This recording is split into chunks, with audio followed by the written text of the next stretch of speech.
Hello, and welcome to our webinar, Reaching New Heights, Winter Spring Titles for Young Readers. I'm Julia Smith, Senior Editor, Books for Youth. Before we begin, I'd like to go over some technical details. To resize the slides, look to the magnifying glass icon to the left of the slides. There, you can increase or decrease the size and select how you'd like the slides to appear. If you lose audio or would like to change the way you're connected to it, look at the bottom of your screen for a circle with 3 dots. Clicking that icon will open a menu with an audio connection option. The audience is in listen-only mode, but we welcome any questions you may have.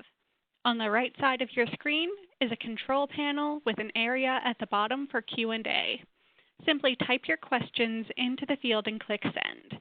All attendees can see questions asked during the webinar and the answers provided. Links to today's slides and title list were sent directly to you from WebEx at the start of the webinar, but you can also download them anytime by copying the URLs on this screen into your web browser. All attendees will receive a follow-up email containing links to today's slide presentation, title list, certificate of completion, and video recording tomorrow. Today we have the pleasure of hearing from Heather Lennon, Director of NorthSouth Books, Vicki Van Sickle, Associate Director of Marketing and Publicity for Penguin Random House Canada, Karen Lee, Editorial Director for Owlkids, and Katie Hearn, Editorial Director of Annick Press.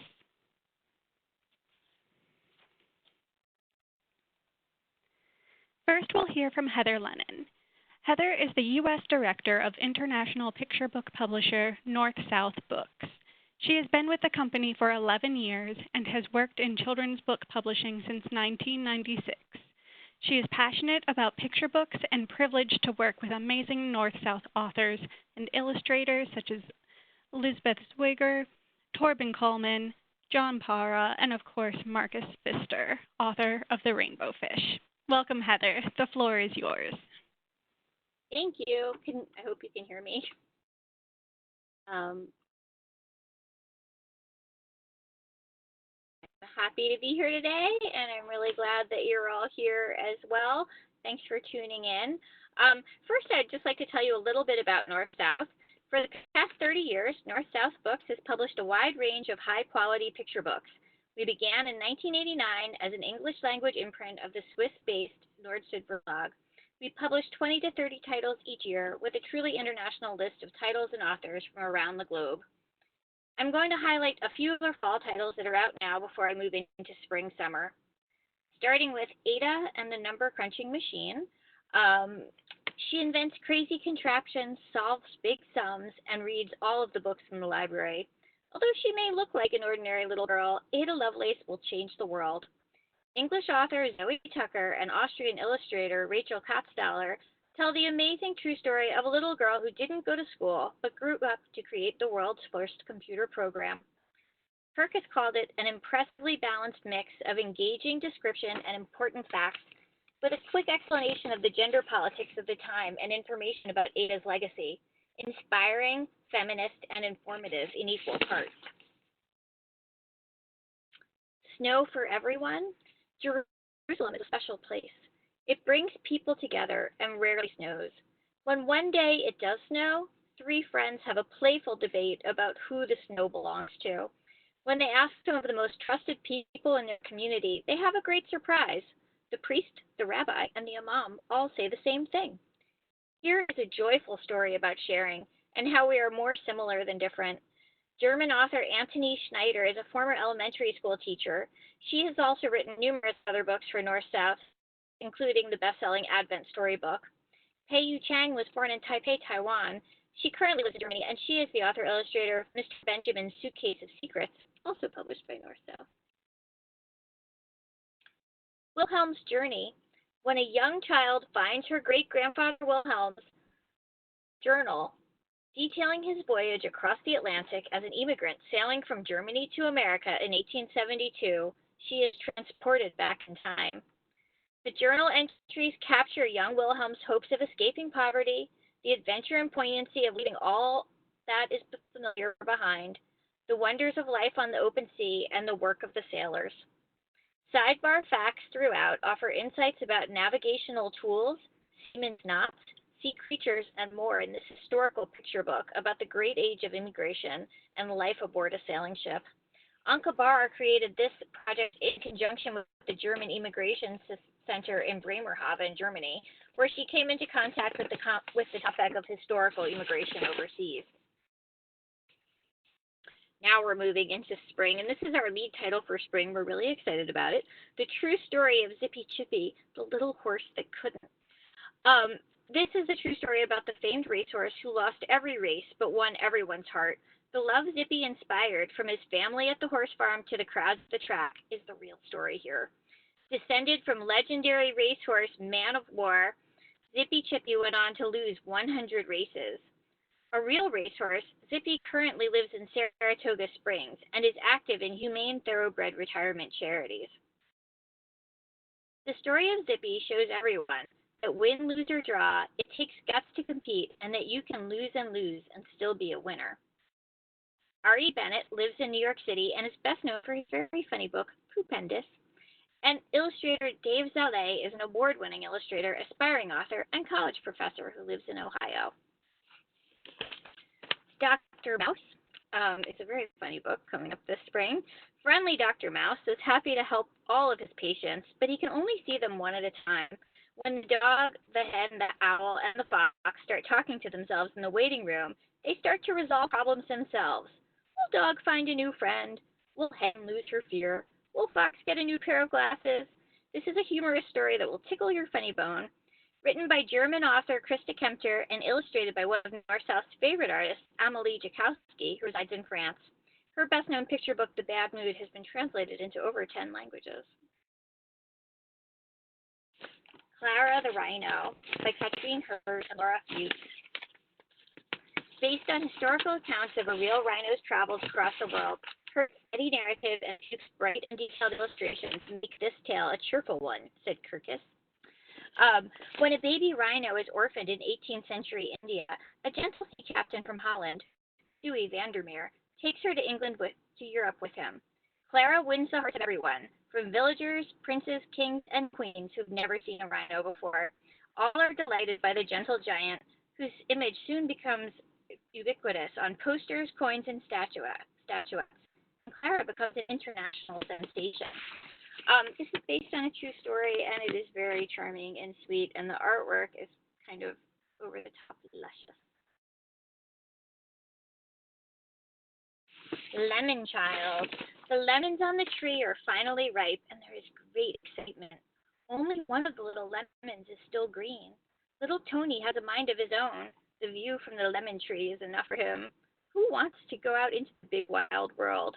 But soon Tony is the only lemon left hanging on the tree. Will he take a risk and jump? When Tony finally lets go, his courage is rewarded. Berlin author-illustrator Nellie Bronner's humorous story about maturity and growing up is illustrated with her expressive style and sure to charm little listeners. And then this is a sneak peek at fall 2020. Hans Christian Andersen, the story of his life. Through an enchanting conversation with a young girl in a horse-drawn carriage, Hans Christian Andersen shares his life struggles, dreams, and triumphs. His greatest threats can be found woven into his greatest stories. Majestically illustrated by Slovenian artist Maja Kastelic, and with a story written by Austrian author Heinz Janisch. I think you'll all be enchanted by this story. It has a really fun style, which is sort of crossing between picture book spreads and graphic novel type spreads. So I think that kids and the parents who read it aloud are going to really enjoy it. Thanks for listening. I just wanted to add that we upload a selection of all of our electronic advanced reading copies onto NetGalley and Edelweiss each season. If you'd like to take a deeper look at any of these titles, you should be able to find them there. And I've also added contact information in all of our social media here, so you have it for the future. I really appreciate your tuning in. Thanks very much. And I'll move you forward to Vicki Van Sickle. Thank you, Heather. Next, we'll hear from Vicki Van Sickle. Vicki is the Associate Director of Marketing and Publicity at Penguin Random House Canada Young Readers. She is also the author of a number of acclaimed novels for children, including The Winnowing and the picture book If I Had a Griffin. Vicki started her career as a bookseller at the Flying Dragon Bookshop in Toronto and credits her love of children's books to the teachers and librarians who saw a spark and fed it with lots of books and encouragement. Thanks for being here, Vicki. My pleasure. I just want to make sure that everyone can hear me before I get started. Excellent. Okay, so I'm going to start by taking us through some of our fall picture book highlights before we move into spring. And I'm going to start with Honani Hula Warrior. We're just returning from NCTE, and this book was a big hit with teachers. So Honani Hula Warrior is based on the true story of Honani Kamai. Honani is the focus of a documentary called A Place in the Middle, a moving story of identity that has been carefully adapted into a picture book by Heather Gale, originally from New Zealand, and illustrated by Mika Song, who grew up in Honolulu. Honani feels in between. She doesn't see herself as wahine, or girl, or kane, which means boy. When she finds out that there will be a school performance of a traditional kane hula chant, she longs to be a part of it. But can a girl really lead an all-male troupe? Throughout the book, the phrase strong, sure, and steady is repeated. Honani has a supportive family who may not always understand her, but they give her the freedom to be who she wants to be. She also has a strong champion in her teacher and coach, who says that if someone has a problem with a wahine leading a kane chant, then that is their problem.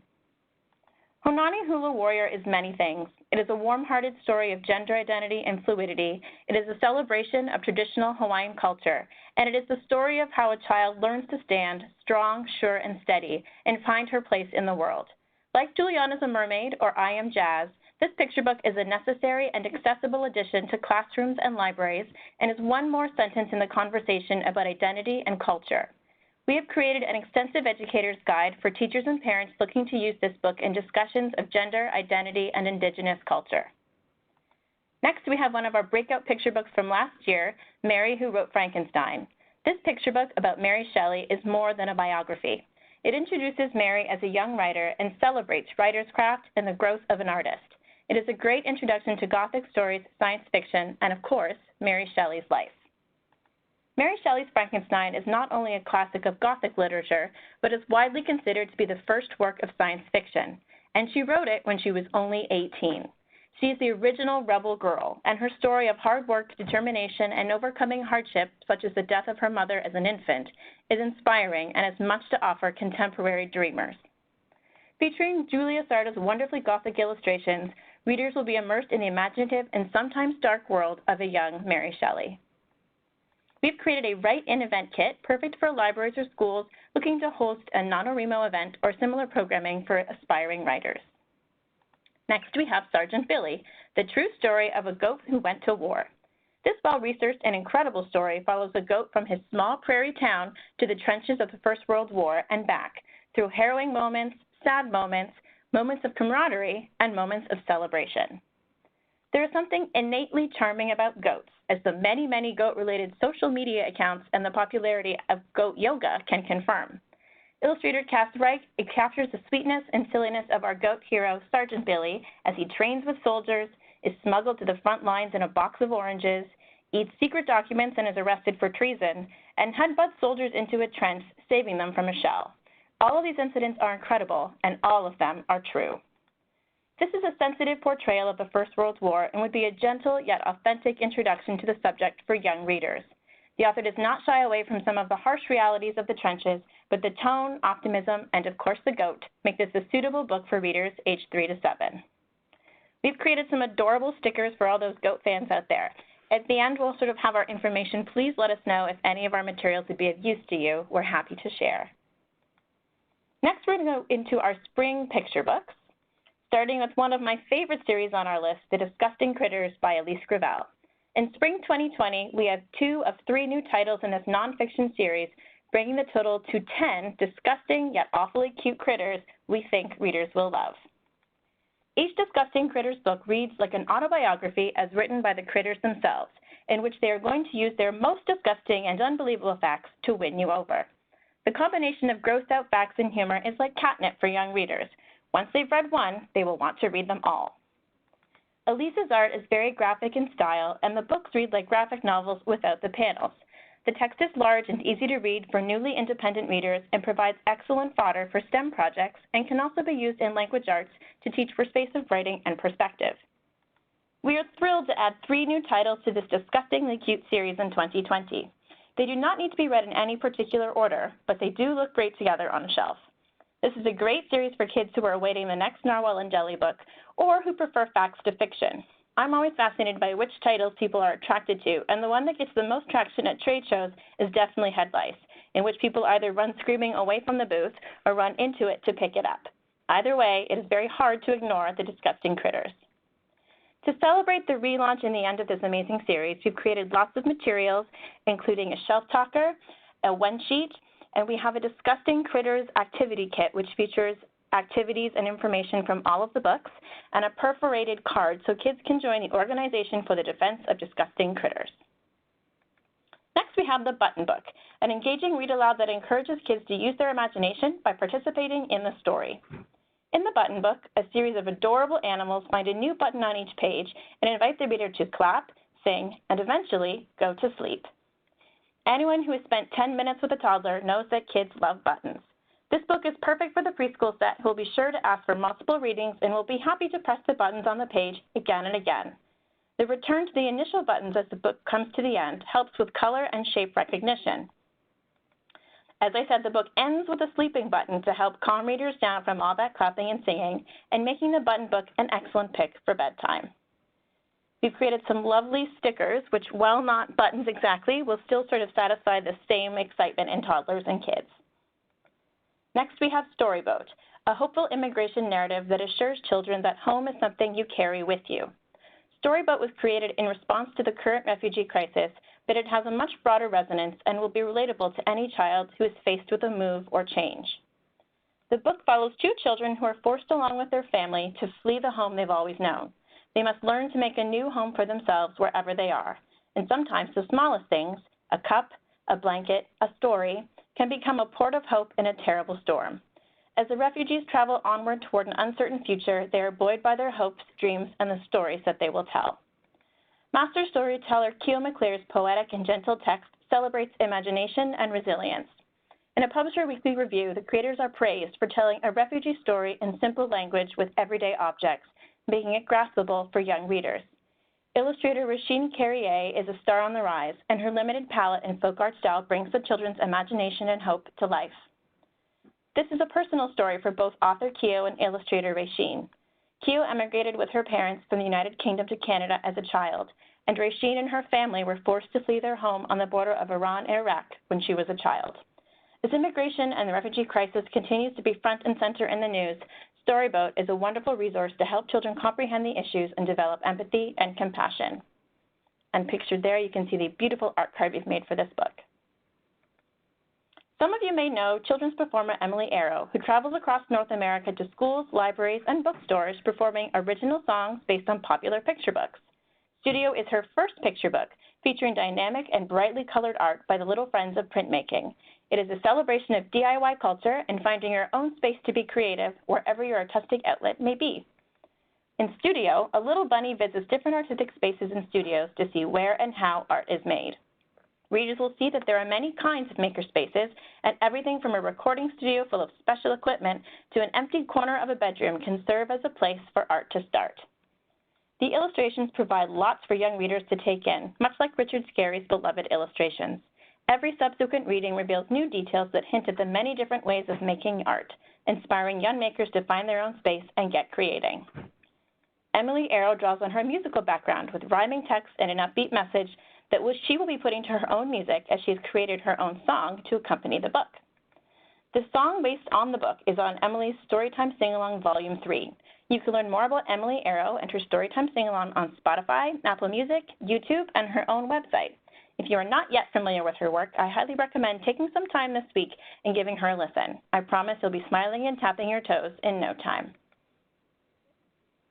For those of you paying close attention, the name of the author of this book might look familiar, and that is because it is written by me, Vicki Van Sickle. In addition to working in marketing, I also write for kids, and this is my second picture book that I have the somewhat awkward task of presenting to you today. Teddy Bear of the Year is a modern twist on the Teddy Bear's Picnic story, featuring a Teddy Bear Service Awards and all sorts of nods to office culture that both kids and adults can enjoy. Ollie is a young teddy bear who loves his job, looking after his girl, Amina. His life with Amina is happy but quiet, until one night a shining silver sailboat appears to take him to the annual Teddy Bear's Picnic. There, Ollie makes new friends, participates in games, and even tries a little bearioke before the Teddy Bear Service Awards begin. Illustrator Sydney Hansen does a wonderful job with the art, creating the sweetest, fuzziest bears you can imagine, and each spread is full of fun details that allows the personalities of the individual bears to shine. During the Teddy Bear Service Awards, the Teddies receive stars for good deeds, such as accompanying their children to sleepovers, comforting them in the hospital, and surviving the horrors of the lost and found box or the washing machine. But Ollie starts to worry that his deeds are too small for recognition, and maybe he doesn't deserve to be at the Service Awards at all. That is until the Teddy Bear of the Year is announced, and Ollie realizes the true meaning of teddy care. As much fun as I had with the little nods to office culture and the various subplots of the bears at the picnic, I truly wrote this book to celebrate small acts of kindness. We live in a big, noisy world, and I often worry that we focus on capital B acts of bravery, when sometimes it's the little things that make the biggest difference in someone's life. Teddy Bear of the Year is a celebration of these small acts of kindness and a reminder that anyone, no matter how small, can make a difference. We've created a Storytime kit with tips on how to hold your own Teddy Bear Service Awards, complete with diplomas and stickers to hand out. You'll know our next author, Ben Clanton, from his fantastic graphic novel series, Narwhal and Jelly. Vote for Me is Ben's first book, which we are reissuing ahead of Super Tuesday next year. This is a satirical look at bipartisan politics, but also works as a narrative about conflict resolution, even without the political element. In Vote for Me, the reader is addressed directly by Donkey and Elephant, who are both vying for the reader's vote, and they will do anything to win your support. Brag? Sure. Flatter? Absolutely. Exaggerate, name-call, make silly promises, and generally act childish? Yes, yes, and yes. Soon the tension mounts and the quarrelsome candidates resort to slinging literal mud and flinging insults. Ben's trademark sense of humor, simple color palette, and bigger-than-life characters are present in Vote for Me. Readers will be giggling along as they learn the very basics of elections, voting, and political parties. At the end, the two parties are able to reconcile, and a surprise twist lets the reader know that where politics are concerned, it's not over until it's over. What's Up, Malou is a great introduction to sadness, depression, and mental health. Complex emotions are explored through simple text and expressive visuals, accessible for even the youngest readers. This will be the first book in the Malou and Friends series, featuring adorable Australian animal friends. We love Geneviève Godbout's soft, vintage-looking art, and she is the illustrator of 3 previous Tundra books, When Santa Was a Baby, Goodnight Anne, and The Pink Umbrella. What's Up, Malou is her first foray as an author, and we think she's done a wonderful job with an important and necessary subject. Malou is a young kangaroo who has lost his hop, a series of adorable animals, including my favorite, a crocodile clad in a retro bathing suit, proceed to help Malou deal with his feelings and find his hop once again. Social emotional intelligence is becoming an increasingly important issue in early childcare education, and What's Up, Malou is a sensitive, age-appropriate springboard for these conversations. In addition to acknowledging Malou's feelings, Godbout also underscores the importance of good friends who will stick with you in good times or bad. And there you can see these very cute art cards we've created to go along with this one. Next, we have Where's Baby, an interactive picture book in which readers are invited to spot Baby Fox on every page. It's a great read aloud for the very young and also introduces prepositions to slightly older readers. Papa Fox cannot find Baby, so Mama suggests they go and look for him. The readers will instantly spot Baby, a bright orange spot in the otherwise simple text, and have fun seeking him on each page. The Lost and Found picture book is a beloved genre, including classic titles such as P.D. Eastman's Are You My Mother or Mem Fox's Where is the Green Sheep? But award-winning author-illustrator Ann Hunter's stylish art and silly scenarios provide a fresh contemporary take on an established theme. Papa and Baby Fox are reunited in the end, and kids and parents will be eager to start the search all over again. So there you can see the art cards for Where's Baby? And just a reminder that we have many different art cards, stickers, and activity guides that are available for you. We're also going to be at the following shows. We'd love you to come and talk to us. And if you're more of an armchair traveler, please find us online. And that's it for us today. Thank you so much. Take it away, Karen. Thank you, Vicki. Our next presenter will be Karen Lee. Karen joined Owlkids Books as editorial director in 2013. With the rest of the book team, Karen works hard, laughs often, and celebrates the company's mandate to create award-winning content that reflects the diversity of its readership. Her list includes books that have won a wide range of awards and honors and have been featured in publications such as the New York Times. Take it away, Karen. Hello, I'm happy to be here to highlight some new and upcoming books from our list. But first, I wanted to give you a little bit of background on our company. Owlkids is an independent publisher of children's books. We publish for kids ages 0 to 14 across multiple categories. So that's picture books, nonfiction, chapter books, and graphic novels. We're distributed by TGW. So let's start with some of our new picture books. First one we have is Dear Mr. President, which was published this fall. This is a picture book about two brothers who have to share a room. Younger brother Sam is not happy about this, and he decides to build a dividing wall, like the one that he's seen debated on the news. The book is written as a series of letters from Sam to the president, and from these letters we can see as Sam's perspective shifts and evolves. In school, Sam learns about other walls in history, and at home he debates the pros and cons of walls with his family. And eventually, Sam comes around to the idea that communication and compromise might be the better solution. The truth be told, we acquired this book what feels like a lifetime ago. But books take some time to make, and we have been shocked by how the story has only grown more and more relevant. So we've got this up for a timely story about tolerance, learning to live with others, and recognizing different points of view. Here we have When Molly Drew Dogs, was also published this fall. This picture book has one of my favorite ever first lines. On the night before the first day of school, a pack of stray dogs moved into Molly Akita's head. Oh, closer to the mic. Sure. I'm trying to figure out what the mic is here. Okay.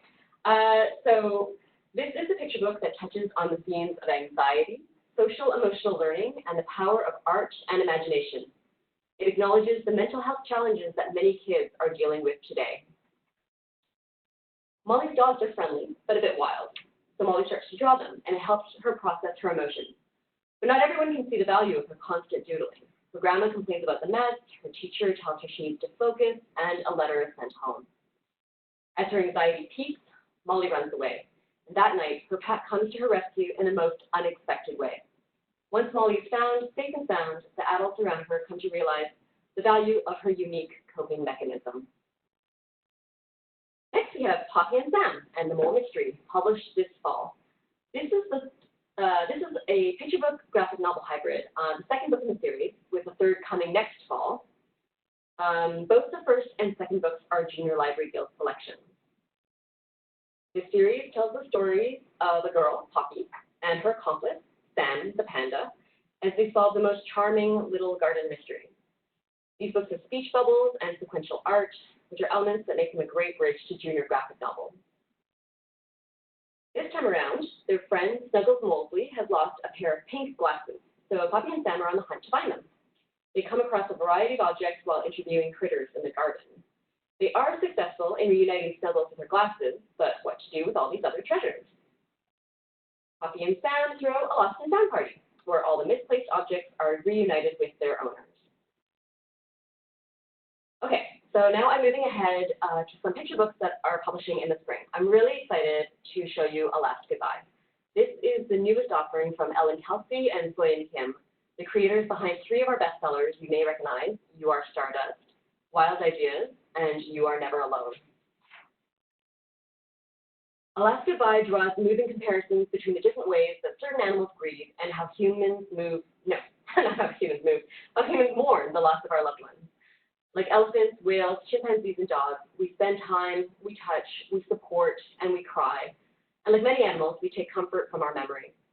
All of the content is drawn from current scientific research, but the information is presented lyrically. This is a really great book to support STEAM learning. And I would be remiss not to mention the artwork done in Soyeon's signature style. The illustrations are works of art. created in paper and constructed as three-dimensional scenes in dioramas. These are then photographed and laid out in spreads. Alas, Goodbye is a fantastic resource to normalize the concept of death for kids and can also support those who are grieving.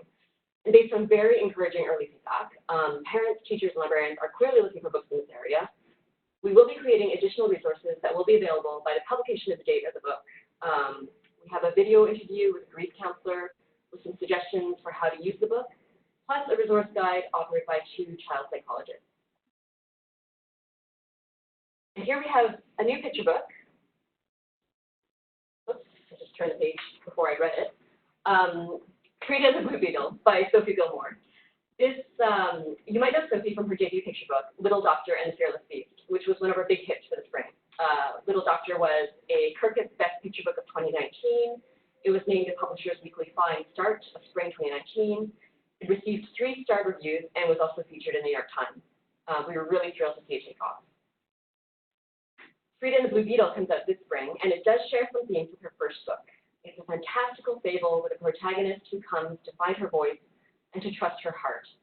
The story follows Frida and her friendship with Ernest, who's a strange blue beetle. The villagers take advantage of his growing size by putting him to work, but they really don't like how he eats and eats and eats. And when a prized sheep goes missing, the villagers pressure Frida to send Ernest away. Sometimes, she tells him sadly, you have to listen. But then disaster strikes. And during a terrible storm, the village is buried in rubble. Frida knows that Ernest is the only one who can help, so she stands up to the doubting villagers and asks him to come back. Sometimes, says Frida, you have to listen to yourself. This book encourages readers to trust what they know is right and then do it. It's a wonderful book to teach social emotional learning. And next, we have Golden Thread. This is the story of a beloved toy fox who's swept away in a storm and must find its way home. Golden Threads is in the tradition of classic picture books about unconditional love, such as The Velveteen Rabbit and Corduroy, but with a cross-cultural twist.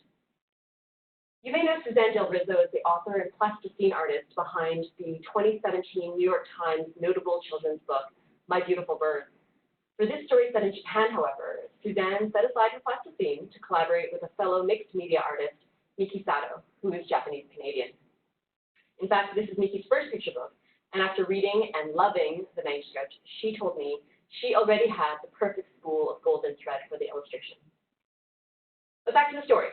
Fox is eventually found, torn and tattered, but instead of discarding him, his new owner cleans him up and repairs his seams with the most beautiful golden thread. The story is inspired by kintsugi, the Japanese art of repairing cracks in pottery with golden resin.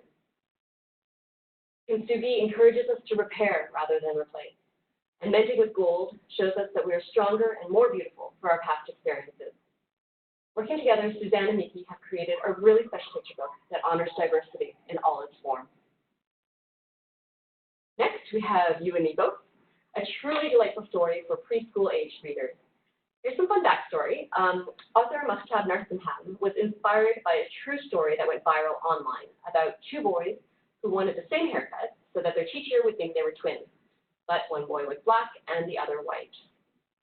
So Mahtab was inspired to explore the ways in which we create kinship by sharing the things we love. For example, Jamal and his best friend love splashing in puddles and building block towers and knocking them down. And I love Lisa Sinar's energetic and childlike illustrations. With Mahtab's great word choices and the super fun text placement, I think this is a book that begs to be shouted out loud. Of course, Jamal and his best friend are perfectly aware that they're not identical, but nobody can convince them that they aren't twins anyway. You and Me Both is a dynamic celebration of friendship and diversity, and how the people we love and the things we share with them go more than skin deep. So I'm just going to move on to a few of our nonfiction selections. We have Acting Wild, which published just this fall. This is a really fun look at the surprising similarities between human behavior and the behavior of other animals. People once thought that there were certain qualities that set humans apart from other animals, such as the use of tools, certain emotions, or modes of thinking about time or family. But in fact, we're learning more and more that these very characteristics are what make us just like other animals. With a sarcastic ant as your tour guide to the animal world, topics in the book include farming, teaching, laughing, building, communicating, playing, using tools, and working together. Speech bubbles, humor, and great appropriate language are combined with funny illustrations to give this book a lot of kid appeal. This is a great selection for STEAM and inquiry-based learning. And we have Trending, New this Spring, a nonfiction look at how and why things get popular. I'll admit, this is a story I like to tell, that when I first received this proposal, I thought, well, this sounds like a flash in the pan. But once I read it on, I realized I was very wrong, because in the age of social media, Trending is an incredibly timely look at human behavior and media literacy. The book explores what fads are, how they catch on, what makes us jump on the bandwagon, and some of the fascinating and even frightening effects of fads, going back to the Bieber pelt craze in the 17th century Europe, to the present day with the Ice Bucket Challenge and the Unicorn Frappuccino. All of this is explored in an accessible way by author Kira Vermont, whose voice is just perfect for this age group. Her most recent book, Half-Truths and Brazen Lies, was given a star review by Kirkman. The design is also engaging with easy-to-read spreads, funny illustrations, and recurring comic book elements. I think this is a really great pick for media literacy and critical thinking skills for a generation coming to age in the FOMO era. It was picked up by Junior Library Guild, so you know what that means. Order your copy to avoid FOMO of your own. I'm like, har, har, har. Okay, so next, last but certainly not least, is What If Soldiers Fought with Pillows? True stories of imagination and courage, which is publishing this spring. It's a nonfiction book that invites kids to imagine what if the seemingly impossible were possible. Every spread presents a whimsical question about war. What if Navy SEALs balanced balls on their noses? What if battle lines were drawn with paint? What if fighter pilots dropped seeds instead of bombs? What seems like pure fantasy is then proven true. For example, author Heather Camelot writes about an organization called Food Not Bombs that prepares meals for those in need to spark conversation about spending tax dollars on education and healthcare instead of war. By reading this book, kids can see the many ways, throughout history and around the world, that imaginative thinking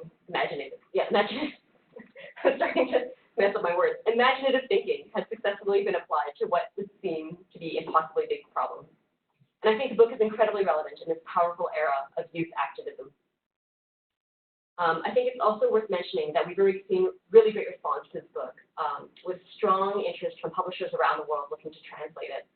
I believe we've already signed deals in 4 countries, and the book will be available in Spanish from Santa Ana in the United States. So that is all for me for today. Any questions or comments about today's presentation, please feel free to email me. My information is on the screen. And if you'd like to request review copies or catalogs, the details are there for you too. Thanks for listening. Thanks so much, Karen. Our final presenter will be Katie Hearn.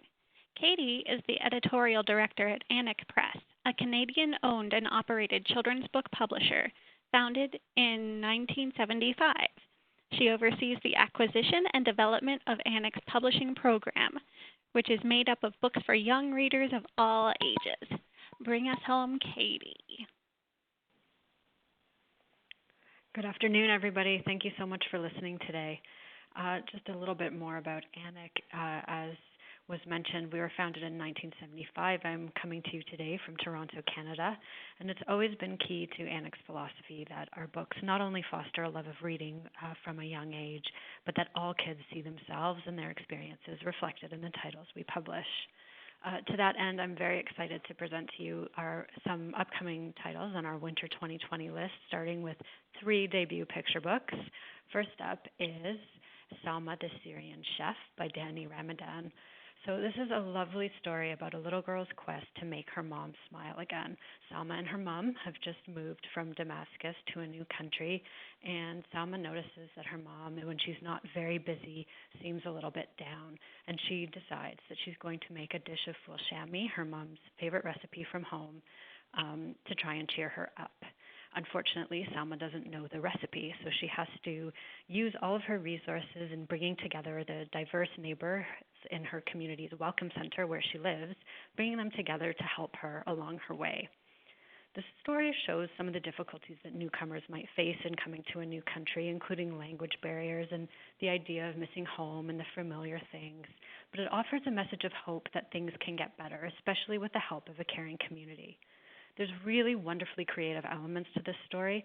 Selma herself loves to draw, and that's woven in throughout as a way for her to communicate her feelings when she otherwise can't. And on top of that, there's really thoughtful details added in by the illustrator. You can see on the slide the sort of ornate border of the cover of this book. That is representative of traditional Syrian patterns. And I'm going to flip to the interior of the book. You can see what the illustrator has brought to this, a really beautiful detail of the urban setting, the new urban setting that Selma finds herself in. Lots of vibrant color that reflect the general cheerfulness and creativity of this book as a whole. Selma herself is a great protagonist, modeling problem-solving skills and emotional literacy and resilience. Danny, the author, came to Canada himself as a Syrian refugee, and he is a strong advocate and activist for LGBTQ refugees as well. This is his first kids book, but he's published an adult novel in the past. We're very happy to have an Amnesty International endorsement for this book, which we featured on the cover. And just a note about Fool Shammy that Selma makes. On the copyright page of the book, there is a note on the origins of the word and the pronunciation, and also a link. Danny has provided us his favorite Fool Shammy recipe. Next up, I'm going to talk to you about Margaux in the moon landing. So I think we've probably all heard a lot about the moon landing anniversary that happened this year, and I know there were several books published to that effect, but this is not a moon landing anniversary book. This is a book about Margaux, who loves space and all things space related. What Margaux doesn't love is that nobody understands this, and nobody really wants to listen to all her fascinating space facts. She gets increasingly frustrated by this, and one day she's so frustrated she wakes up and she finds she can only communicate in transmissions from the 1969 moon landing. And the worst part is that nobody notices anything is wrong. Her mom just wants her to finish her breakfast. Her teacher just wants her to solve the math problem. The kids just want her to play soccer. And all she can do is yell out transmissions. She's frustrated and she's furious that everyone is tuning her out. And so Margaux finds she has to turn to a different kind of communication to get her feelings out. She gets home, she's angry after the end of a long day at school. She starts scrawling all over the walls about space and why nobody understands her. And it's only when her mom walks in, and her initial reaction to this, of course, is not great, having marker all over the wall. But this moment ultimately leads to a great moment of understanding between Margaux and her mom that leads to Margaux feeling truly heard. So you can see that this is a very unique and imaginative take on a story about connection, communication, and the importance of listening, and really is a brilliant debut by A.C. Fitzpatrick, who this is her first children's book, but she is a journalist and has written for the likes of Rookie, Vice, and Rolling Stone.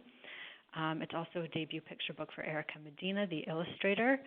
And we've had great early response to this, in part, I think, because it's a great read aloud. And we've heard a little bit already today about social, emotional, and emotional learning and the importance of that, and the reinforcement of those themes throughout as well has resonated with people. We've been asked to develop a teacher's guide for this one, and we'll be doing so. And then the third debut picture book I wanted to mention to you today is a North American debut of Belgian author Ian de Haas. This beautifully illustrated book is a very original take on the tried and true sibling narrative. It's all about Noor, who literally shines. Noor, in fact, means light in Arabic. So Noor has this glow around her, and she loves it, and she's so proud of it. But the only problem is nobody else at school thinks it's a real superpower. She calls it her superpower, but nobody believes her. And as a result, her confidence is a little bit shattered, and her light starts to dim. So Noor has to figure out what brings her light back. And sure enough, it's sharing it with her younger sister. It's a very beautiful story. It's not at all heavy-handed. And there's so much in here about bravery, self-confidence, empathy, and the power of imagination. And I've got a spread up behind me here. We love the illustrations in here, the way that Ian plays with light. So much energy and beauty in here. Next up, I'm going to talk a little bit about a couple of novels we have coming up in the winter. So my long list of impossible things by Michelle Barker is our second novel we've published recently by Michelle. Her earlier novel, House of 1,000 Eyes, was published last year to high acclaim, got 3-star reviews, was named a Kirkus Best Book of the Year, has won awards, and we're hoping that this second novel can build on the momentum of Michelle's YA debut. So this, too, is a YA historical fiction, like House of 1,000 Eyes, But in the same way that book did, this harnesses powerful contemporary themes of resistance in volatile times. It takes place in Germany just at the end of World War II, as 16-year-old Katja and her sister and mother are given 10 minutes to flee their home in the German village that they've always known by the occupying Soviet soldiers. It's very close to the end of the war. They embark on a harrowing journey to try and find a new place to start over. And along the way, Katja starts to learn the truth about Nazi Germany's role in the war. She's been quite sheltered from what the military has been doing. And as she's learning the truth, it throws everything she's previously believed about her country into question. So this is what I found to be the really unique angle of this story. In the same way that Elena Ferrante took, in her My Brilliant Friend series, took such a close look at the impact of fascism on Italian citizens, and 2 young girls in particular, my long list looks at the impact of Nazism post-war. It asks some very difficult questions about complacency and willful ignorance and revenge, all handled very deftly by Michelle with great thoughtfulness, intrigue, and sensitivity. Michelle's written a great historical note at the end of the novel to provide further context and explanation of the situation that Germans like Katja found themselves in. Katja herself is a complex and very compelling protagonist. Readers will want to keep reading about her. It's her bad decisions that often propel the tension of the story. She's headstrong, defiant, impulsive, but also naive and sensitive and resourceful. Just a small note about the significance of the title, too. Katja keeps lists throughout the story, sort of as a way of maintaining control in what is often a dangerous and volatile situation. Next up is another YA novel that deals with a equally important topic, and one that's not yet been explored in fiction for this age that we are aware of. This is about crossing the Farokh River is about the dire and ongoing crisis in Myanmar that is forcing Rohingya people to flee or face genocide. This story invites young readers to enter the world of a child living in a contemporary war zone. It's narrated by Hasina, who is a 14-year-old Rohingya girl and is slowly noticing that her life in Myanmar is changing. Tensions are mounting, daily life isn't the same, and gradually people are, her mom stops leaving the house, she notices people looking at her differently, and eventually her village is invaded by Sitat, the Myanmar army, and she does what she's told to do if she hears the army's helicopters, which is run. And she does that with her smaller brother Araf and her cousin, crossing the dangerous Farokh River to hide in the forest while her village is attacked. When they emerge several days later, the village is more or less abandoned, and they have to figure out how to go on. The book is suspenseful, fast-paced, with a brave and quick-thinking protagonist, and it's written in a way that explains the cultural, religious, and ethnic divisions in Myanmar in a very understandable and accessible way to young readers. The author, Michelle Onting, was born in Myanmar. She grew up in Canada, and she does visit Myanmar regularly, and there's a great afterword that she's written about her writing process for this story. We're also developing a teacher's guide for this one after several requests to do so. We think this will be a great fit to introduce a subject matter very much in the news to young readers. And I just want to end off today with a couple of milestone anniversaries from our backlist. We are looking forward to celebrating these anniversaries in 2020. And I'll start with the 10th anniversary edition of Fatty Legs by Christy Jordan Fenton and Margaret Oliman Pokiak Fenton. So this is a true story of Margaret Oliman's experiences in residential schools. This is in fact her memoir, and it continues to resonate 10 years after its publication, possibly even more than it did when it first published. It's sold just under 100,000 copies. It's been nominated for 15 awards. It's been turned into an award-winning musical, and the authors continue to promote it tirelessly. This book has become a go-to resource for teachers incorporating Indigenous content into their curriculum. It's featured also in our brand new study guide that focuses on our Indigenous titles, which you can find on our website. It's a poignant and powerful story, and it explores timeless themes about standing up to bullies, pursuing your dreams, and refusing to be intimidated, and what it takes to be brave. This new edition has lots of added material that I want to highlight for you today, including a new foreword by Dr. Debbie Reese, who is the founder of the American Indians and Children's Literature blog, Christy and Margaret Oleman have also written a new preface and afterword reflecting on the publication of the book over 10 years and the reception that it's received. There's also a new note from the authors on the writing process behind Fatty Legs, which is a question that they've come up, that has been asked of them quite a bit through all of their touring. We felt it was very important as well to include a note on the right to silence for residential school survivors. We've also included a note on language use and updates, and a bonus chapter from the acclaimed sequel, A Stranger at Home, which tells the story of when Margaret Oleman leaves residential school and goes back to live with her family. And finally today, another milestone anniversary. We have 40 years of The Paper Bag Princess coming up in 2020. This book is on its 100th reprint. It's never been out of print in 40 years. It's sold over 7 million copies worldwide and has been published in over a dozen languages. This was one of the first books Annick ever published and remains one of the first feminist picture books ever published. This new edition is a larger hardcover edition than we've done in the past. It also is the first ever edition to have a jacket. It's never been jacketed before, and there's a great poster on the reverse side of the jacket with original art by Michael Marchenko. We're doing tons to promote this one. There's a huge publicity and marketing push behind this. We have added material in it as well. Over the years, Chelsea Clinton has been a vocal fan of The Paper Bag Princess, and she's read it constantly to her kids, and she's written us a reader's note that we've included. Francesca Segal is a writer from the UK who a couple of years ago, after the election of Donald Trump, wrote an article about how she turns to The Paper Bag Princess when she needs to talk to her kids about the volatility of the world and how you have to adventure and be fearless, as she says, stand up to dragons and defend yourself with all that you have. It's a super poignant tribute to a testimony to this book in particular, and also to the power of picture books in general.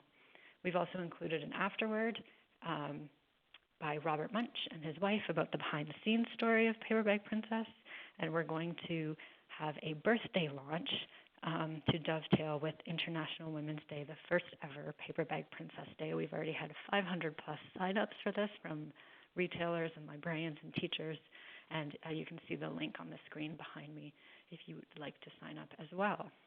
And I just want to finish with mentioning one of our hot fall titles that we've just published. For those of you who will be attending ALA Midwinter, Allison Mills, the author of The Ghost Collector, will be there should you want to meet her. This is a great middle grade story about a young girl who is part Cree and an apprentice to her grandmother who is a ghost hunter. It's got great buzz and reviews so far, and you will have the opportunity to meet Allison if you're at ALA Midwinter. Thanks so much for listening today, everybody. Please check us out online if you want to know more about our titles. Thank you. Thanks so much, Katie, and thanks to everyone who was a panelist today. Tomorrow, all attendees will receive an email containing links to today's slide presentation, title list, certificate of completion, and video recording. For more about Booklist webinars, be sure to visit booklistonline.com/webinars, where you can view archives of past webinars or register for upcoming webinars like the ones you see here. If you haven't already, be sure to check out the Booklist Reader, where Booklist editors and contributors are posting weekly about all things books and library land. Booklist has a digital edition of the magazine, which you can connect to your subscription online. This format pairs the page-by-page reading experience of print with the convenience of online access, and it's included free with all Booklist subscriptions. Not yet a subscriber? Take advantage of this special webinar offer to get print, online, digital, and archive access to Booklist for only $99. Thank you for joining us for today's webinar. One more thank you to all our sponsors, NorthSouth Books, Penguin Random House Canada, Owlkids, and Annick Press. This concludes today's webinar.